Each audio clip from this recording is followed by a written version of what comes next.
Let's start today's session. In mathematics, there are three branches. They are arithmetic, algebra, and geometry. Arithmetic, it is a branch of mathematics dealing with numbers and operation on numbers.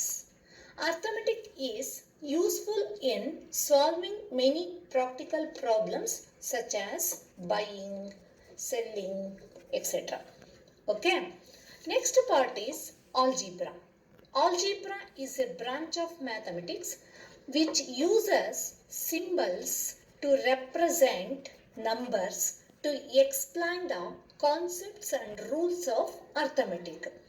The symbols used are called constants and variables. Next part is geometry. Geometry is a branch of mathematics which deals with properties of points, lines and shapes, etc. Okay? ನೋಡಿ ನಾವು ಮ್ಯಾಥಮೆಟಿಕ್ಸ್ನ three parts ಆಗಿ divide ಮಾಡ್ಬೋದು. Mathematics ಅಲ್ಲಿ three branches ಇದೆ. ಅದ್ಯಾವುದಪ್ಪ ಅಂತಂದ್ರೆ arithmetic, algebra ಮತ್ತೆ geometry ಅಂತ. Arithmetic ಅಂತಂದ್ರೆ ಆ ಪಾರ್ಟ್ ಅಲ್ಲಿ ಬರೀ ನಂಬರ್ಸು ಮತ್ತೆ ಆ ನಂಬರ್ಸ್ದು ಆಪರೇಷನ್ಸ್ ಆನ್ ನಂಬರ್ಸ್ ಅಂತಂದ್ರೆ ಅಡಿಷನ್ನು, ಸಬ್ಟ್ರಾಕ್ಷನ್ನು, ಮಲ್ಟಿಪ್ಲಿಕೇಶನ್ನು, ಡಿವಿಷನ್ನು ಅಥವಾ ಪವರ್ಸು, ಎಕ್ಸ್ಪೋನೆನ್ಷಿಯಲ್ ಫಾರಮು ಆ ರಿಲೇಟೆಡ್ ಇದನ್ನೆಲ್ಲನೂ ನಾವು ನಂಬರ್ಸ್ ಅಲ್ಲಿ ನೋಡ್ತೀವಿ. ಮತ್ತೆ ಆ ನಂಬರ್ಸ್ನ ನಾವು ಡೈಲಿ ಲೈಫಲ್ಲಿ ಯೂಸ್ ಮಾಡ್ತೀವಿ. ಎಲ್ಲಪ್ಪ ಅಂತಂದ್ರೆ ಇವಾಗ ನೀವೇನೋ ಒಂದು ತರಕಾರಿ ತಗೋತೀರಾ, ಇನ್ನೇನೋ ಸೇಲ್ ಮಾಡ್ತೀರಾ, ಅಥವಾ ಇನ್ನು ಟೈಮು, ನಿಮ್ಮ ಸ್ಕೂಲ್ ಟೈಮಿಂಗ್ಸು, ಆ ಥರ ಪ್ರತಿಯೊಂದರೊಳಗೂ ನೀವು ನಂಬರ್ಸ್ನ ಚೆಕ್ ಮಾಡ್ಕೋತೀರ. Next part algebra. ಆಲ್ಜಿಬ್ರಾ ಅಂತಂದ್ರೆ it is a branch of mathematics which uses symbols to represent numbers to explain the concepts and rules of arithmetic. Next ಆಲ್ಜಿಬ್ರಾದಲ್ಲಿ ಕೆಲವು ಸಿಂಬಲ್ಸ್ನ ಯೂಸ್ ಮಾಡ್ತೀವಿ. ಆ ಸಿಂಬಲ್ಸ್ ನಂಬರ್ಸ್ನ ರೆಪ್ರೆಸೆಂಟ್ ಮಾಡುತ್ತೆ ಮತ್ತೆ ಅರ್ಥಮೆಟಿಕಲ್ ಇರೋ ಕಾನ್ಸೆಪ್ಟ್ನೇ ಎಕ್ಸ್ಪ್ಲೈನ್ ಮಾಡುತ್ತೆ. ಆದರೆ ಅಲ್ಲಿ ನಂಬರ್ಸ್ ಪ್ಲೇಸಲ್ಲಿ ನಾವೇನು ಮಾಡ್ತೀವಿ, ಸಿಂಬಲ್ಸ್ನ ಯೂಸ್ ಮಾಡ್ತೀವಿ. ಆ ಸಿಂಬಲ್ಸ್ನ ನಾವು ಕಾನ್ಸ್ಟೆಂಟ್ಸ್ ಆ್ಯಂಡ್ ವೇರಿಯಬಲ್ಸ್ ಅಂತ ಕರಿತೀವಿ. ಅದು ಆಲ್ಜಿಬ್ರಾ. ನೆಕ್ಸ್ಟು ಇನ್ನೊಂದು ಬ್ರಾಂಚ್ ಯಾವುದಪ್ಪ ಅಂತಂದರೆ next part is geometry. Geometry is a branch of mathematics which deals with properties of points, lines and shapes. Okay. Geometry ಅಂದರೆ ನೀವು 5th ಸ್ಟ್ಯಾಂಡರ್ಡಲ್ಲೂ ನೋಡಿದ್ದೀರಾ. ಜಾಮೆಟ್ರಿ ಅಂತಂತಂದರೆ ನಿಮಗೆ ಕೆಲವು ಶೇಪ್ಸ್ ಇರುತ್ತೆ, ಅದರದ್ದು ಮೆಜರ್ಮೆಂಟ್ಸ್ ಕ್ಯಾಲ್ಕುಲೇಷನ್ ಮಾಡೋದು, ಇಲ್ಲ ಅದರದ್ದು ಏರಿಯಾ ಕ್ಯಾಲ್ಕುಲೇಷನ್ ಮಾಡೋದು. ಜಿಯೋಮೆಟ್ರಿ ಅಂದರೆ ಜಿಯೋ ಪ್ಲಸ್ ಮೆಟ್ರಾನ್. ಜಿಯೋ ಅಂತಂದರೆ ಅರ್ತ್, ಮೆಟ್ರಾನ್ ಅಂದರೆ ಮೆಜರ್ಮೆಂಟ್. ಅಂದರೆ ಆ ಶೇಪ್ಸ್ದು ಮೆಜರ್ಮೆಂಟು, ಶೇಪ್ಸ್ ಬಗ್ಗೆ ಸ್ಟಡಿ ಮಾಡೋದಕ್ಕೆ ನಾವೇನಂತ ಅದ್ರದ್ದು ಪ್ರಾಪರ್ಟೀಸ್ನ ಸ್ಟಡಿ ಮಾಡೋದಕ್ಕೆ ಜಾಮೆಟ್ರಿ ಅಂತ ಕರಿತೀವಿ. ಸೊ ಅಲ್ಲಿಗೆ ಮ್ಯಾಥಮೆಟಿಕ್ಸಲ್ಲಿ 3 ಬ್ರಾಂಚಸ್ ಇದೆ. First one arithmetic, second one algebra and geometry. Arithmetic ಅಂತಂದರೆ ನಂಬರ್ಸ್ ಬಗ್ಗೆ ಸ್ಟಡಿ ಮಾಡ್ತೀವಿ, ಮತ್ತು ಆ ನಂಬರ್ಸ್ನ ನಾವು ಡೈಲಿ ಲೈಫಲ್ಲಿ ಎಲ್ಲ ಕಡೆನೂ ಯೂಸ್ ಮಾಡ್ತೀವಿ. ಇವಾಗ ನಿಮಗೆ ಟೆಸ್ಟಲ್ಲಿ ಮಾರ್ಕ್ಸ್ ಎಷ್ಟು ಬಂತು ಅಂತಂದರೆ ಅಲ್ಲಿ ನಂಬರು, ಮತ್ತು ನಿಮಗೂ ಸ್ಕೂಲ್ ಟೈಮಿಂಗ್ಸ್ ಏನು ಅಂತಂದರೆ ಟೈಮ್ಗೂ ನಂಬರ್ಸ್ ಯೂಸ್ ಮಾಡ್ತೀವಿ. ಅದೇ ಥರನೇ ಏನೋ ಒಂದು ತರಕಾರಿ ತೊಗೊಳಕ್ಕೆ ಹೋದರೆ ಅಲ್ಲೂ ಇವಾಗ 10 ರೂಪೀಸ್ ಆಯಿತು ಅಂತಂದರೆ ಅಲ್ಲೂ ನಂಬರು. ಇನ್ನು ಒಂದು ಪೆನ್ ಸೇಲ್ ಮಾಡಿದ್ವಿ ಅಂತಂದರೆ ಅಲ್ಲೂ ಕೂಡ 5 ರೂಪೀಸ್ ಅಂತಂದರೆ ದಟ್ ಆಲ್ಸೋ ನಂಬರ್. ಆ ಥರ ನಂಬರ್ಸ್ನ ಡೈಲಿ ಪ್ರಾಕ್ಟಿಕಲ್ ಲೈಫಲ್ಲಿ ಯೂಸ್ ಮಾಡ್ತಾ ಇರ್ತೀವಿ ಡೈಲಿನೂ. ಅದ್ರ ಬಗ್ಗೆ ಆ ನಂಬರ್ಸು ಮತ್ತು ಅದು ಅಡಿಷನ್ನು, ಸಬ್ಟ್ರಾಕ್ಷನ್ನು, ಮಲ್ಟಿಪ್ಲಿಕೇಶನ್ನು, ನಂಬರ್ಸ್ ಅಂದರೆ ಆಪ್ರೇಷನ್ಸ್ ಆನ್ ನಂಬರ್ಸ್, ಅದ್ರ ಬಗ್ಗೆ ಸ್ಟಡಿ ಮಾಡೋದನ್ನು ನಾವು ಅರ್ಥಮೆಟಿಕ್ ಅಂತ ಕರಿತೀವಿ.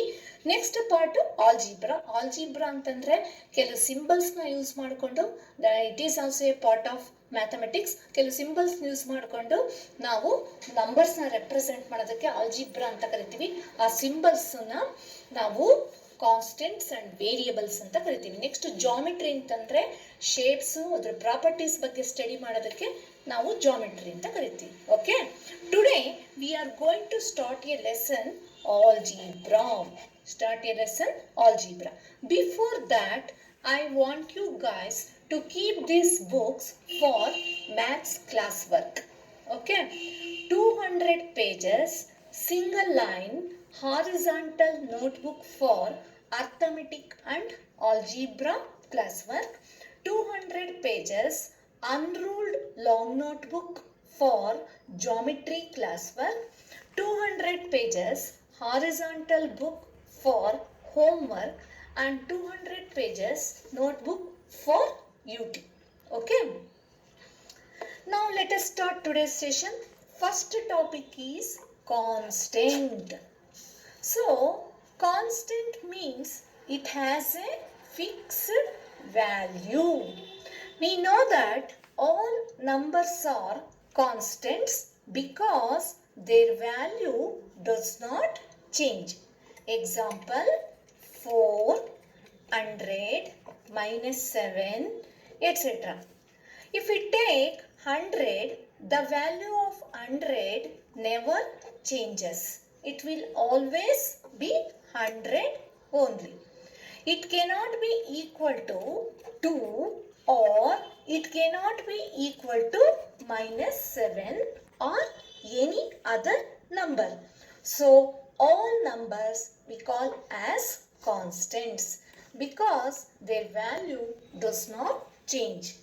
ನಾನು ಆಲ್ಜಿಬ್ರಾದಲ್ಲಿ ಹೇಳಿದೆ ಅಲ್ಲಿ ಸಿಂಬಲ್ಸ್ ಯೂಸ್ ಮಾಡ್ತೀವಿ, ಆ ಸಿಂಬಲ್ಸ್ನ ಕಾನ್ಸ್ಟೆಂಟ್ ಅಂಡ್ ವೇರಿಯಬಲ್ಸ್ ಅಂತ ಕರಿತೀವಿ ಅಂತ. ಹಾಗಾದ್ರೆ ಫಸ್ಟ್ ಕಾನ್ಸ್ಟೆಂಟ್ ಅಂದರೆ ಏನು ಅಂತ ತಿಳ್ಕೊಳ್ಳೋಣ. ಕಾನ್ಸ್ಟೆಂಟ್ ಅಂತಂದರೆ fix, it has A fixed value. ಏನು ಮೀನ್ಸ್ ಫಿಕ್ಸ್ಡ್ ವ್ಯಾಲ್ಯೂ ಅಂದರೆ ಇವಾಗ 4 ಅಂತ ತಗೊಂಡ್ರೆ the value of 4 is always 4. Is it 4 is equal to 100? No. 4 is equal to minus 2? No. 4 is equal to 0? No. 4 is equal to 1000? No. 4 is always 4. 4, the value of 4 never changes. It will always be 4 only. ಆ ಥರ fixed value ಇರುವಂಥ ನಂಬರ್ಸ್ನೆಲ್ಲ ನಾವೇನಂತ ಕರಿತೀವಿ? Constants ಅಂತ ಕರಿತೀವಿ. Next topic is variables. A variable is a symbol that can take or represent a value that is not known. Variables are denoted by English small letters A, B, C, D, etc. For example, here dash minus 2 is equal to 4. The answer is 6 because 6 minus 2 is equal to 4. Okay. In algebra, we don't use boxes. We use a letter X or Y or any other letter. Okay. So, we would write X minus 2 is equal to 4. Here, X is equal to 6. The value of X is 6. X is a variable. Nodi makla. A variable is a symbol that can take or represent a value that is not known. ಇವಾಗ ನಾನು ಆಲ್ಜಿಬ್ರಾದಲ್ಲಿ symbols use ಮಾಡ್ತೀವಿ ಅಂತ ಹೇಳಿದ್ದೆ. ಅದರೊಳಗೆ variable, constant ಅಂದರೆ fixed value, ನಂಬರ್ಸ್ನೆಲ್ಲ constant ಅಂತ ಕರಿತೀವಿ ಅಂತ ಗೊತ್ತಾಯಿತು. ವೇರಿಯಬಲ್ ಅಂತಂದರೆ variable is A symbol that can take or represent a value that is not known. ಇವಾಗ ಯಾವುದೋ ಒಂದು ಸಿಂಬಲ್ ಅಂದರೆ ಯಾವುದೋ ಒಂದು ಲೆಟರ್ ತಗೋತೀವಿ, ಅದರೊಳಗೆ ಅದ್ರ ವ್ಯಾಲ್ಯೂ ಎಷ್ಟಿದೆ ಅಂತ ನಮಗೆ ಗೊತ್ತಿರೋದಿಲ್ಲ. ಗೊತ್ತಿಲ್ಲದಲ್ಲ ಇರೋ ವ್ಯಾಲ್ಯೂನ ರೆಪ್ರೆಸೆಂಟ್ ಮಾಡೋದನ್ನು ನಾವು ವೇರಿಯಬಲ್ ಅಂತ ಕರಿತೀವಿ. Variables are denoted by English small letters A, B, C, D, etc. English small alphabets ಗೊತ್ತಲ್ವಾ, ಅದರಿಂದ ವೇರಿಯಬಲ್ಸ್ನ ರೆಪ್ರೆಸೆಂಟ್ ಮಾಡ್ತೀವಿ. ಫಾರ್ ಎಕ್ಸಾಂಪಲ್ ನೋಡಿ, ಇಲ್ಲಿ ಬಾಕ್ಸ್ ಬರ್ದಿದ್ದೀನಿ. ಈ ಬಾಕ್ಸಲ್ಲಿ ನೀವು ಆನ್ಸರ್ ಫಿಲ್ ಮಾಡಬೇಕು. This dash minus 2 is equal to 4. ಯಾವುದೋ ಒಂದು ನಂಬರಿಂದ ನೀವು 2ನ ಸಬ್ಟ್ರಾಕ್ಟ್ ಮಾಡಿದ್ರೆ ಆನ್ಸರು 4 ಬರುತ್ತೆ. ನಮಗೆ ಗೊತ್ತಿದೆ 6ಅಲ್ಲಿ 2ನ ಸಬ್ಟ್ರಾಕ್ಟ್ ಮಾಡಿದ್ರೆ 4 ಬರುತ್ತೆ ಅಂತ. ಬಟ್ ಇಲ್ಲಿ 6 ಇಲ್ಲಿ ಎವ್ರಿ ಟೈಮ್ ಈ ಥರ ಬಾಕ್ಸಸ್ ಯೂಸ್ ಮಾಡೋ ಬದಲು ಆಲ್ಜಿಬ್ರಾದಲ್ಲಿ ನಾವೇನು ಮಾಡ್ತೀವಿ, ಯಾವುದೋ ಒಂದು ಲೆಟರ್ನ ಯೂಸ್ ಮಾಡ್ತೀವಿ. ನೋಡಿ ಇಲ್ಲಿ ಇನ್ ಪ್ಲೇಸ್ ಆಫ್ 6 ಇಲ್ಲಿ ಬಾಕ್ಸ್ ಬರೆಯೋ ಬದಲು X minus 2 is equal to 4. What is the value of X ಅಂತ ಕೇಳ್ತಾರೆ. ಆವಾಗ X is equal to 6 ಅಂತ ನೀವು ಬರೀತೀರ. ಅಂದರೆ X ವ್ಯಾಲ್ಯೂ ಇಲ್ಲಿ ಏನಾಯಿತು, 6 ಆಯಿತು. ಅಂದರೆ ಈ ಬಾಕ್ಸ್ ಬದಲು ನಾವೇನು ಮಾಡಿದ್ವಿ, ಈ ಲೆಟರ್ನ ಯೂಸ್ ಮಾಡಿದ್ವಿ. ಈ ಲೆಟರ್ನೇ ನಾವೇನಂತ ಕರಿತೀವಿ, ವೇರಿಯಬಲ್. ಅಂದರೆ ಇಂಗ್ಲಿಷ್ ಸ್ಮಾಲ್ ಲೆಟರ್ ಆಲ್ಫಾಬೆಟ್ಸಲ್ಲಿ ರೆಪ್ರೆಸೆಂಟ್ ಮಾಡ್ತೀವಿ ವೇರಿಯಬಲ್ಸ್ನ. ಅರ್ಥ ಆಯ್ತಾ ಮಕ್ಕಳ? ಕಾನ್ಸ್ಟೆಂಟ್ ಅಂದರೆ ನಂಬರ್ ನಂಬರ್ಸ್ನ ರೆಪ್ರೆಸೆಂಟ್ ಮಾಡೋದನ್ನ ಕಾನ್ಸ್ಟೆಂಟ್ ಅಂತ ಕರಿತೀವಿ. It has A fixed value. Variables ಅಂತಂದ್ರೆ ಅನ್ನೋನ್ ವ್ಯಾಲ್ಯೂ, ನಮಗೆ ಗೊತ್ತಿಲ್ಲದಲ್ಲೇ ಇರುವಂಥ ವ್ಯಾಲ್ಯೂಸ್ನ ರೆಪ್ರೆಸೆಂಟ್ ಮಾಡೋದಕ್ಕೆ ವೇರಿಯೇಬಲ್ಸ್ ಅಂತ ಕರಿತೀವಿ. ಅದನ್ನ ಸಿಂಬಲ್ಸ್ ಯೂಸ್ ಮಾಡಿ ಬರಿತೀವಿ, ಅಂದರೆ ಇಂಗ್ಲಿಷ್ ಸ್ಮಾಲ್ ಲೆಟರ್ಸ್ ಇಂದ ರೆಪ್ರೆಸೆಂಟ್ ಮಾಡ್ತೀವಿ. Okay, next topic is term. A term is either a number or a product of a number and one variable, or product of a number and more variables. See here, for example, 8, 2x, 4xy, etc. ನೋಡಿ, next term ಅಂದ್ರೆ ಏನಪ್ಪ ಅಂತ. A term is either a number. ನೋಡಿ, ಇಲ್ಲಿ 8 ಅಂತ ಬರ್ತಿದ್ದೀನಿ. 8 ಅನ್ನೋದು number ತಾನೆ, ಇದನ್ನ ಟರ್ಮ್ ಅಂತ ಕರಿತೀವಿ, ಅಂದ್ರೆ ಟರ್ಮ್ ಅಂತ. Next 2x, it is a number, product of a number or number and one variable. ನೋಡಿ, ಇಲ್ಲಿ ನಂಬರು ಇದೆ 2 ಅನ್ನೋದು, ಮತ್ತೆ ಒಂದು ವೇರಿಯಬಲ್ ಇದೆ x ಅಂತ ಅನ್ನೋದು. ಸೊ ಇವೆರಡು product. 2 into x is 2x. ಅದನ್ನ ನಾವು product of a number and a variable. Next one product of a number and more variables. ನೋಡಿ, ಇಲ್ಲಿ 2 ವೇರಿಯಬಲ್ಸ್ ಇದೆ ತಾನೆ, ಎಕ್ಸ್ ಮತ್ತೆ ವೈ. ನಾನು ಇವಾಗ ತಾನೇ ಹೇಳಿದೆ ವೇರಿಯಬಲ್ಸ್ನೆಲ್ಲ ಇಂಗ್ಲಿಷ್ ಸ್ಮಾಲ್ ಲೆಟರ್ಸ್ ಇಂದ ರೆಪ್ರೆಸೆಂಟ್ ಮಾಡ್ತೀವಿ ಅಂತ. ಇಲ್ಲಿ 2 ವೇರಿಯಬಲ್ಸ್ ಇದೆ ತಾನೆ, ಎಕ್ಸ್ ಅಂಡ್ ವೈ ಅಂತ, ಅದ್ರ ಜೊತೆ ನಂಬರ್ ಇದೆ ತಾನೆ. ಸೊ ಇದನ್ನು ನಾವೇನಂತ ಕರಿತೀವಿ, ಟರ್ಮ್ ಅಂತ ಕರಿತೀವಿ. ಅಲ್ಲಿಗೆ ಟರ್ಮ್ ಅಂದ್ರೆ ನಿಮ್ಗೆ ಅರ್ಥ ಆಯ್ತಲ್ವಾ. Term is either a number or a product of a number and a variable, or product of a number and more variables. ಇಲ್ಲಿ ನೋಡಿ, ನಂಬರ್ ಅಂದ್ರೆ 8 ತಗೊಂಡ್ವಿ, ಯಾವ ನಂಬರ್ ಬೇಕಾದ್ರೂ ತಗೋಬಹುದು. ಇಲ್ಲಿ product of a number and variable, ನಾನು ಇವಾಗ ತಾನೇ ಮೇಲೆ ಹೇಳಿದ್ದೆ ವೇರಿಯಬಲ್ಸ್ ಅಂದ್ರೆ ಇಂಗ್ಲಿಷ್ ಸ್ಮಾಲ್ ಲೆಟರ್ಸ್ ಅಲ್ಲಿ ರೆಪ್ರೆಸೆಂಟ್ ಮಾಡ್ತೀವಿ ಅಂತ. ಸೊ 2x ನಂಬರು ಮತ್ತೆ ವೇರಿಯಬಲ್ ಎರಡು ಆಯ್ತು. ಇಲ್ಲಿ product of a number and more variables ಅಂತಂದ್ರೆ ಇಲ್ಲಿ 4 ನಂಬರ್ ಆಯ್ತು. ಎಕ್ಸ್ ಅಂಡ್ ವೈ ಅಂತಂದ್ರೆ 2 ವೇರಿಯಬಲ್ಸ್ ಆಯ್ತು ತಾನೆ. ಅಲ್ಲಿಗೆ 4 ಅನ್ನೋದು ನಂಬರ್ ಅಂದ್ರೆ ಅದು ಕಾನ್ಸ್ಟೆಂಟ್, ವೇರಿಯಬಲ್ ಅಂತಂದ್ರೆ ಅನ್ನೋನ್ ಟರ್ಮ್ಸ್, ಅದನ್ನ ಇಂಗ್ಲಿಷ್ ಸ್ಮಾಲ್ ಲೆಟರ್ಸ್ ಇಂದ ರೆಪ್ರೆಸೆಂಟ್ ಮಾಡ್ತೀವಿ. ಅದನ್ನೆಲ್ಲ ನಾವು ಟರ್ಮ್ ಅಂತ ಕರಿತೀವಿ. Okay, next topic is factors. Terms themselves can be formed as the product of factors. See here, for example, 8 is a term. 8 is a term. So 8 is equal to 4 into 2. Here 4 and 2 are the factors of 8. ನೋಡಿ, ಇಲ್ಲಿ ನಾನು next factors ಅಂತ ಹೇಳಿದೆ. Next ಏನು ಅಂದ್ರೆ terms themselves can be formed as the product of factors. ಇಲ್ಲಿ ಮೇಲ್ಗಡೆ 8 ಅಂದ್ರೆ ಟರ್ಮ್ ಅಂತ ಹೇಳಿದೆ, ನಂಬರ್ ಅಂದ್ರೆ ಟರ್ಮು ಆಗುತ್ತೆ ಅಂತ. 8 can be return as 4 2s are 8, 4 into 2 ಅಂತ ಬರಿಬೋದು. ಹಾಗಾದ್ರೆ ಇದು 4 and 2 ಏನಾಯ್ತು, ಅದರದ್ದು ಫ್ಯಾಕ್ಟರ್ಸ್ ಆಯ್ತು.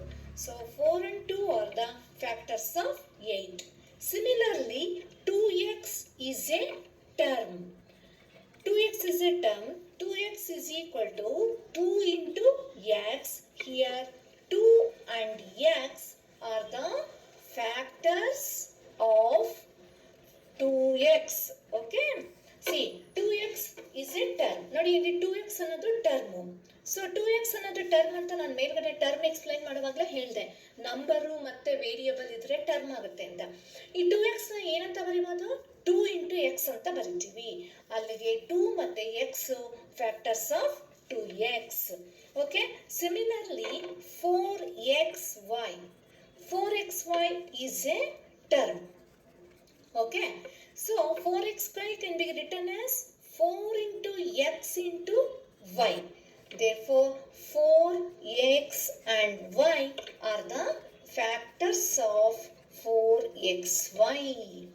ಅರ್ಥ ಆಯ್ತಾ ಮಕ್ಕಳ? 4xy is a term. ಇಲ್ಲಿ ಮೇಲೆ ಹೇಳಿದ್ದೆ, ನಂಬರು ಮತ್ತೆ ಮೋರ್ ವೇರಿಯಬಲ್ಸ್ ಇದ್ರೆ ಅದನ್ನು ಪ್ರಾಡಕ್ಟ್ ಆಫ್ ಮೋರ್ ವೇರಿಯಬಲ್ಸ್ ಇದ್ರೆ ಅದು ಟರ್ಮ್ ಅಂತ. ಸೊ ಅದೇ 4xy ಏನಂತ ಬರೀಬೋದು, 4 into x into y. 4 into x is 4x, 4x into y is 4xy. So ಅಲ್ಲಿಗೆ 4 x ಮತ್ತೆ y ಎಲ್ಲನೂ factors of 4xy. Okay, next concept is coefficient. In a product In a product of numbers and variables, any of the factor is called the coefficient of the product of other factors. So, the coefficient of y in 5xy is 5x.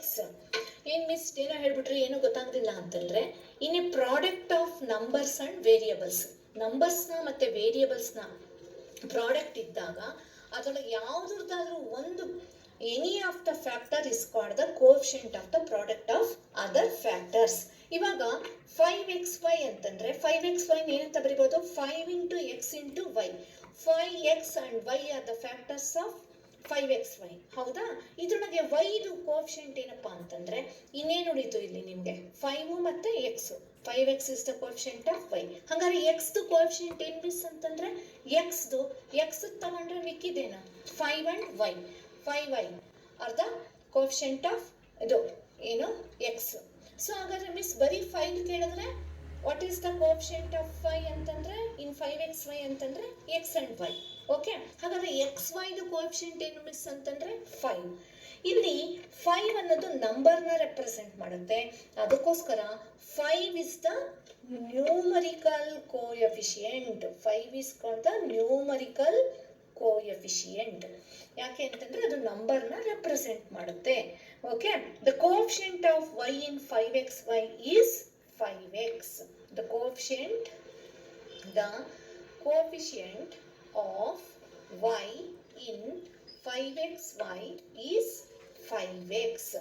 ಯಾಕೆ ಅಂದರೆ ವೈದು coefficient ಏನಪ್ಪ ಅಂತಂದರೆ, ನಾನು ಅಲ್ಲಿ ನಿಮ್ಗೆ ಏನಂತ ಹೇಳಿದೆ definition, in a product of numbers and variables any of the factor is called the coefficient of the product of other factors.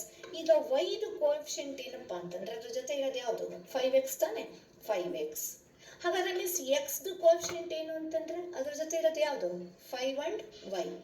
Miss 5ದು ಕೋಎಫಿಷಿಯಂಟ್ಸ್ ಯಾವುದು ಈ 5xy ಅಲ್ಲಿ ಅಂದರೆ x and y. 5 is called numerical coefficient. ಯಾಕೆ ಅಂತಂದರೆ ಅದು ನಂಬರ್ನ represent ಮಾಡುತ್ತೆ. Miss what is the coefficient of x ಅಂತ ಕೇಳಿದ್ರಿ, ಬರೀ ಎಕ್ಸ್. ಇಲ್ಲಿ 5x ಇದ್ರೆ 5 is the coefficient of x. What is the coefficient of 5x ಅಂತಂದರೆ ಇಲ್ಲಿ ಎಕ್ಸ್ದು coefficient, what is the coefficient of x in 5x ಅಂತಂದರೆ ಅವಾಗ ನೀವೇನು ಹೇಳ್ತೀರಾ, 5 is the coefficient of x in 5x ಅಂತ ಹೇಳಿದ್ರಿ. ಅದೇ ಥರನೇ what is the coefficient of x ಅಂತ ಕೇಳಿದ್ರೆ, ಮಿಸ್ ಇಲ್ಲಿ ಎಕ್ಸ್ ಜೊತೆ ಯಾವುದು ನಂಬರೇ ಇಲ್ವಲ್ಲ ಅಂತಂದರೆ 1 is the coefficient of x, because 1 into x is equal to x. 1 into x is x. Okay, therefore 1 is the coefficient of x. Now let us see some more examples. See here, write the coefficient and variable of the following. First one, 0.2m. See here the coefficient is 0.2 and which is the variable m. ಯಾಕೆ variable is, C the coefficient is 0.2 and variable is M. ಯಾಕೆ miss variable M ಅಂತಂದರೆ ನಾನು variable explain ಮಾಡುವಾಗ ಹೇಳಿದ್ದೀನಿ, variable unknown ಟರ್ಮ್ಸ್ನ denote ಮಾಡುತ್ತೆ ಮತ್ತು ಅದನ್ನು English small ಲೆಟರ್ಸಿಂದ represent ಮಾಡ್ತೀವಿ ಅಂತ. ಎಮ್ ಅನ್ನೋದು ಇಂಗ್ಲೀಷ್ ಸ್ಮಾಲ್ ಲೆಟರ್ ತಾನೆ. So variable is M and 0.2 ಅಂತಂದರೆ ಅದು ಕಾನ್ಸ್ಟೆಂಟ್ ಟರ್ಮ್ ಅಂದರೆ fixed value. So coefficient is 0.2. So next one, -3p. See here the coefficient is -3 and variable is p, because p unknown term. So similarly -7/8 cube. See here the coefficient is -7/8 and variable is cube. x/3. Next one, x/3 can be written as 1/3 into x. This is x1s are x/3. So here the coefficient is 1/3 and variable is x. Similarly, Z. Here the coefficient is 1, variable is Z, because Z can be written as 1 into Z, which is equal to Z. Okay. Similarly, what is the coefficient of D? And identify the coefficient and variable in the following. For example, D. See here, D, which is the variable here? D is the variable. Which is the coefficient? 1. Because coefficient is 1. Coefficient here, which is the coefficient here? 1. Because D can be written as 1 into D. Okay. Similarly, 3P.